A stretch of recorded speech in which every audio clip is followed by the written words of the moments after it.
Bienvenue sur Top Invest, la chaîne des top d'investissement. Ici, on parle essentiellement d'entreprises de qualité. Avons-nous une opportunité d'investissement sur Cintas? C'est la question à laquelle on va essayer de répondre en se basant sur les états financiers de la compagnie. Je rappelle que ceci représente uniquement mon point de vue et non un conseil d'investissement. Et comme d'habitude, je me réserve le droit de me tromper. On a déjà eu à mentionner cette compagnie ici il y a plusieurs mois ici. Je pense que c'était au mois de décembre dans notre rubrique Dividende aristocrate.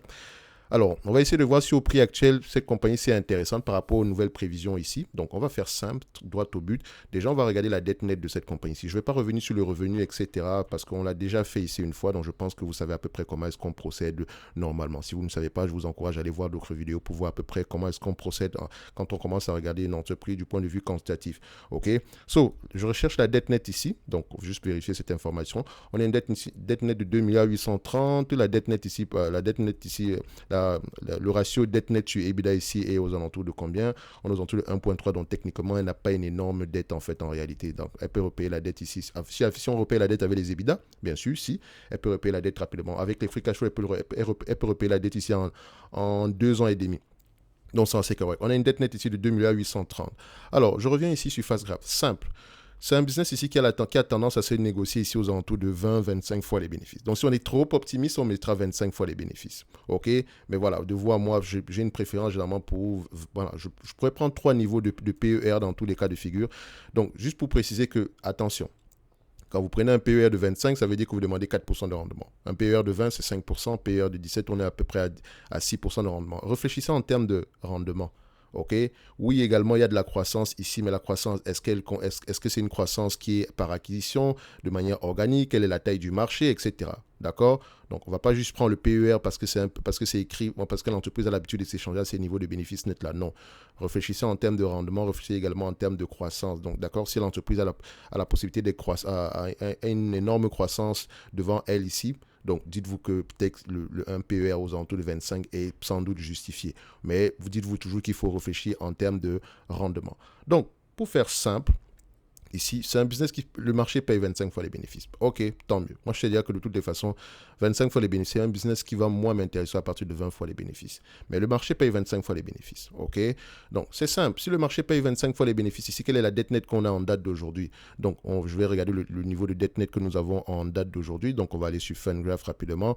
Donc, FundGraph, on regarde la dette nette par action. Ok, toujours aller vérifier de toutes les façons dans les rapports financiers. Ok, donc dette nette par action, ici, nous avons combien?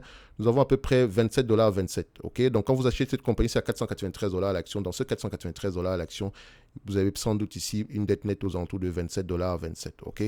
27,27 $. OK. Donc, je vais vérifier ça ici trimestriellement. Voilà. 27,35. OK.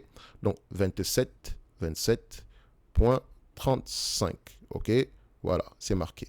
Donc, 27,35. Je prends ça maintenant. Nous avons Fastgraph ici. Si nous achetions cette compagnie ici en date d'aujourd'hui, ok, on s'attend à peu près à du 14,34 $ d'ici 2024 parce que son année fiscale 2023 est déjà terminée. Ok, sagement au mois de mai, sans doute elle a eu de bons résultats par rapport à l'année précédente ici. Donc 14,34 $ multiplié par 25 fois les bénéfices, 358,50 $. Ok, moins le 27,35 $, si je ne me trompe pas. Donc histoire de voir ici présentation. Afficher le sinon, où est-ce qu'il est cette édition? Alors, converti, fichier, format d'impression, le rouleau, imprimer le rouleau. Je cherche le rouleau en fait, il faut que je le. Voilà, où est-ce qu'il est ce rouleau-là? Bon, c'est pas plus grave que ça. Donc, moins le 27,35 $, voilà, ou 33, je sais pas combien c'est ici, ça fait 231 $ à l'action. 331 $ à l'action. Donc, idéalement, en prenant en considération la dette à 25 fois les bénéfices, on aimerait l'acheter à 33,1 $. Excusez-moi, 331 $. OK? À 331 $, ça représente quoi? Si j'arrive à l'acheter à 331 $ et qu'on attend tous les bénéfices nets de 14 $ l'action ici, ça représente à peu près un rendement par rapport à mon coût d'acquisition de 4%. Et là, je pourrais bénéficier grandement de la croissance.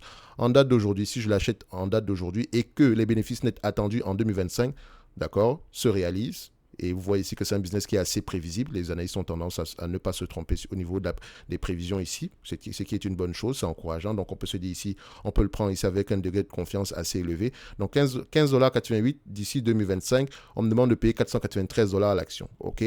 Ça représente un rendement de combien? 3,22%. Et nous, on cherche vraiment combien? 8% au moins. OK? Ça, c'est, voilà, moi, je cherche toujours du 8% au moins, en tout cas pour moi, OK? So, maintenant, pour ceux qui veulent acheter les entreprises à n'importe quel prix, c'est à vous de voir présentement. OK? Donc, pour moi, ici, en date d'aujourd'hui, si je voulais l'acheter avec un rendement de 8% par rapport au bénéfice net attendu en 2025, je devrais la rechercher aux alentours des $200. Aux alentours des $200 l'action. Ça, c'est pour moi. OK? Quelqu'un d'autre pourrait rechercher des rendements de 5%, 10%, 20%, même si vous voulez.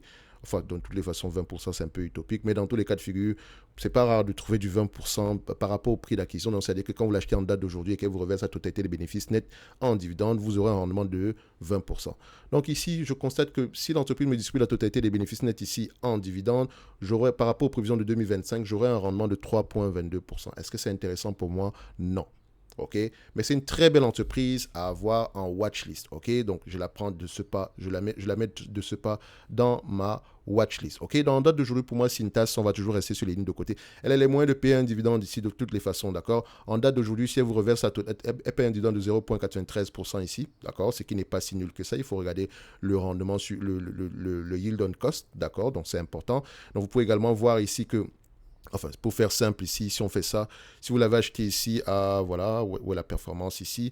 Donc, si vous l'aviez acheté aux alentours ici de 2003, en date d'aujourd'hui, votre rendement de dividende en date d'aujourd'hui par rapport à vos coûts d'acquisition en 2003 serait à peu près aux alentours des 8,81%. Donc, ne sous-estimez jamais le petit 0,04%, le 0,93% ici. Mais attention, en date d'aujourd'hui, je pense que nous sommes à des niveaux assez élevés également parce que, rappelez-vous, en 2003, c'est un business qui pouvait s'échanger parfois à 20, qui pourrait s'échanger à 20-25 fois les bénéfices. Aujourd'hui, on veut payer 38 fois les bénéfices pour cette entreprise. Je ne pense pas que ce soit assez intelligent de le faire. OK? Mais ça reste une très belle entreprise. Une très, très belle entreprise. Donc, le dividende est safe aujourd'hui. Il ne serait pas étonnant de le voir continuer à croître dans le futur. D'accord? Donc, on le sait déjà. Mais le maximum, ici, on ne peut pas nous distribuer. Si on distribue 4% de dividende, en termes de. Si on distribue ici à 4% de rendement en termes de dividende ici, d'accord? Alors que le bénéfice net est aux alentours de 3%. On sait déjà que l'entreprise paye plus en dividendes par rapport à ce qu'elle rapporte réellement. Donc, je sais ici qu'en date d'aujourd'hui, c'est une compagnie qui ne va pas m'intéresser à ces niveaux de prix.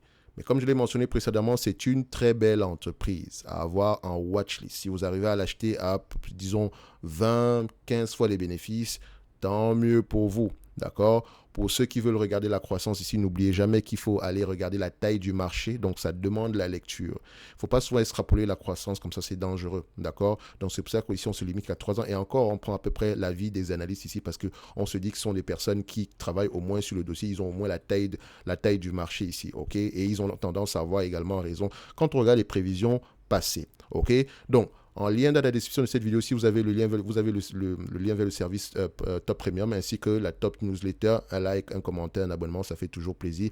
Et on se donne rendez-vous sur la prochaine vidéo. Pour Cintas, le dividende n'est pas un problème, mais c'est le prix actuel qui est tout simplement assez élevé pour nous. Merci.